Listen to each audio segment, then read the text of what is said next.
राहुल गांधी एक भारतीय राजनीतिज्ञ और भारतीय संसद के पूर्व सदस्य हैं, जिन्होंने लोकसभा में अमेठी, उत्तर प्रदेश और वायनाड, केरल के निर्वाचन क्षेत्रों का प्रतिनिधित्व किया। वो मुख्य विपक्षी दल भारतीय राष्ट्रीय कांग्रेस के सदस्य हैं और 16 दिसंबर 2017 से 3 जुलाई 2019 तक पार्टी के अध्यक्ष भी रहे। राहुल गांधी भारत के प्रसिद्ध गांधी नेहरू परिवार से हैं। राहुल को 2009 के आम चुनाव में कांग्रेस को मिली बड़ी राजनीतिक जीत का श्रेय दिया गया है। उनकी राजनीतिक रणनीतियों में जमीनी स्तर की सक्रियता पर बल देना, ग्रामीण जनता के साथ गहरे संबंध स्थापित करना और कांग्रेस पार्टी में आंतरिक लोकतंत्र को मजबूत करने की कोशिश करना प्रमुख है। राहुल गांधी का जन्म 19 जून 1970 को नई दिल्ली में भारत के पूर्व प्रधानमंत्री राजीव गांधी और पूर्व कांग्रेस अध्यक्षा श्रीमती सोनिया गांधी के यहाँ हुआ था। अब बात करें अगर राहुल गांधी के प्रारंभिक शिक्षा की, तो राहुल गांधी के प्रारंभिक शिक्षा दिल्ली के सेंट कोलंबस स्कूल में हुई और जिसके बाद वे प्रसिद्ध दून कॉलेज में पढ़ने चले गए। सन 1981 और 83 तक सुरक्षा कारणों के कारण राहुल गांधी को अपनी पढ़ाई घर से ही करनी पड़ी। राहुल ने हार्वर्ड विश्वविद्यालय के रोलिंस कॉलेज, फ्लोरिडा से सन 1994 में कला स्नातक की उपाधि प्राप्त की, जिसके बाद सन 1995 में कैम्ब्रिज विश्वविद्यालय के ट्रिनिटी कॉलेज में एमफिल की उपाधि प्राप्त की।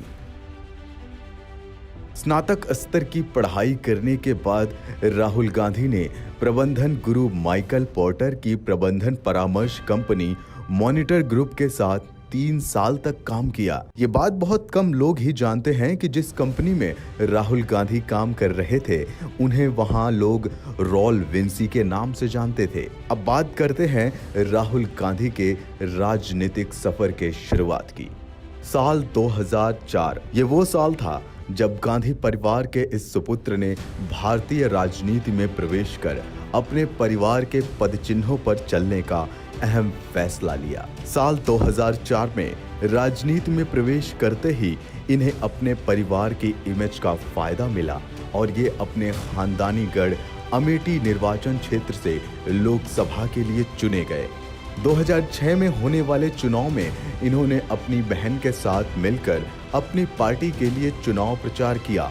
इस प्रयास में ये कामयाब भी रहे और इनकी पार्टी विजय हासिल करी। 2007 में राहुल ने उत्तर प्रदेश में हो रहे विधानसभा चुनाव में प्रचार के लिए महत्वपूर्ण भूमिका अदा की। वहीं 2007 में भारतीय राष्ट्रीय छात्र संघ और पार्टी के युवा संघ के सचिव बनाए गए। 2008 में इन्होंने युवा राजनीति में सुधार के लिए, युवाओं के साक्षात्कार के लिए और इसमें विस्तार के लिए 40 सदस्यों को युवा कांग्रेस में शामिल किया, जिसके बाद कांग्रेस में 20 से 25 हजार सदस्यों की वृद्धि देखी गई, जो कि एक बड़ी उपलब्धि थी। 2009 में ये अमेठी निर्वाचन क्षेत्र में पुनः अपनी सीट बरकरार रखने में सफल रहे।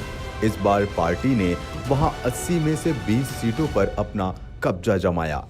इसके लिए इन्होंने 8 दिनों तक पूरे देश का दौरा किया और करीब 125 रैलियों को संबोधित किया। साल 2011 में इनके राजनीतिक करियर का कठिन समय आया, जब ये उत्तर प्रदेश के परसौला गांव में वहां के किसानों के साथ राजमार्ग के लिए कृषि भूमि अधिग्रहण मामले में विरोध प्रदर्शन कर रहे थे, तो इन्हें जिला प्रशासन द्वारा गिरफ्तार कर लिया गया। हजारों किलोमीटर जमीन ली जा रही और गरीबों से ली जा रही, किसानों से ली जा रही। जब दिल्ली में कोई अमीर आदमी अपनी जमीन बेचना चाहता है तो उसे मार्केट का रेट मिलता है, मगर जब हमारा किसान जो पूरे देश को भोजन देता है, जब उसकी जमीन ली जाती है तो उसको बताया भी नहीं जाता। उसको पता नहीं लगता है कि मेरी जमीन चली गई।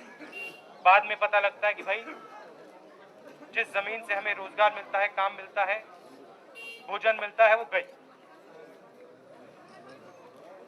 700-800 रुपए का रेट मिल रहा है, हजारों रुपए में अगले दिन जमीन बेची जा रही है। मैं इस बात को आपके मुंह से समझना चाहता था, आपकी बात सुनकर समझना चाहता था। इसलिए मैंने ये पैदल दौरा शुरू किया है, गांव-गांव में जाकर मैं जो आप कह रहे हो, आप जो कह रहे हो उसको सुनना चाहता हूँ, समझना चाहता हूँ। देखिए, आज तक मुझे वो किसान नहीं मिला जो विकास के खिलाफ। सड़क की बात होती है, विकास की बात होती है, किसान पहले खड़ा हो जाता है कि हम अपनी जमीन देने को तैयार हैं, मगर जो उसका हक होता है वो उसको मिलना चाहिए। 2012 में पुनः उत्तर प्रदेश के चुनाव में इन्होंने अपने आप को पूरी तरह झोंक दिया और 200 रैलियां आयोजित की। इस बार पार्टी ने यहां 28 सीटें जीती, फिर भी पार्टी यहां चौथे स्थान पर रही। पाकिस्तान के रिश्तों को सुधारने के लिए इन्होंने अपनी बहन प्रियंका गांधी के साथ पाकिस्तान का दौरा किया और वहां इंडिया और पाकिस्तान के मध्य आयोजित पहली क्रिकेट सीरीज देखी।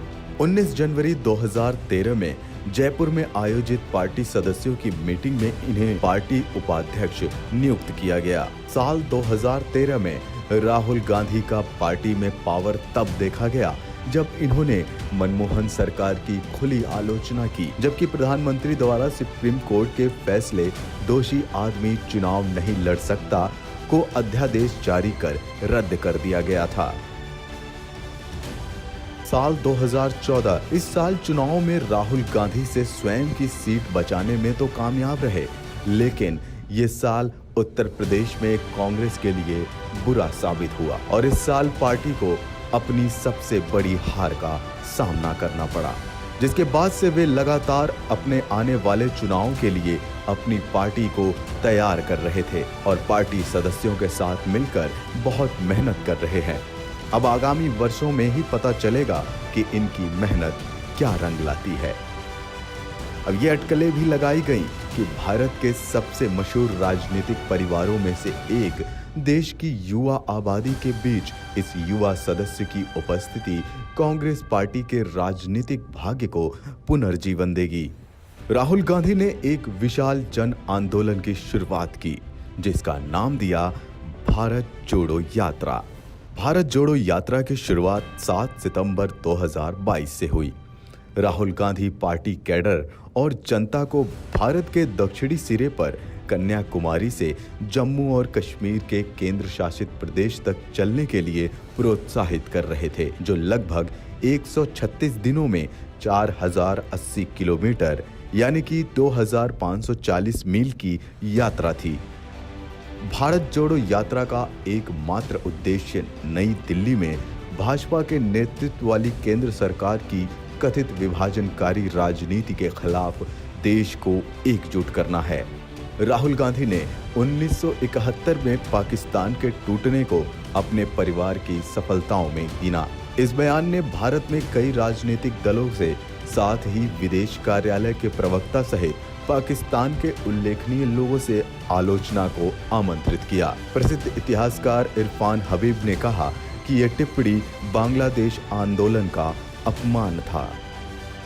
23 मार्च 2023 को सूरत के एक न्यायालय ने राहुल गांधी को 2019 के मानहानि के मामले में दोषी ठहराया और उन्हें 2 साल कारावास दंड का सुनाया। 24 मार्च 2023 को गुजरात की अदालत द्वारा साल 2019 के मानहानि मामले में राहुल गांधी को दोषी करार दिए जाने और उन्हें 2 वर्ष कैद की सजा सुनाए जाने की वजह से लोक प्रतिनिधित्व अधिनियम 1951 की धारा 8 सब धारा 3 के तहत उनकी संसद की सदस्यता खत्म कर दी गई। अब साल दर साल खत्म होते रहेंगे, देश में सत्ता बदलती रहेगी, देश का राजा भी बदलेगा और देश की प्रजा भी कार्यों के अनुसार अपने राजा का चुनाव करने में सक्षम होगी। लेकिन क्या राहुल गांधी वो चेहरा बनकर देश की कमान संभालेंगे या फिर अपने राजनीति करियर पर पूर्ण विराम लगाएंगे? ये तो आने वाला वक्त ही बताएगा कि देश की गद्दी कौन संभालेगा, कौन होगा देश का अगला प्रधानमंत्री।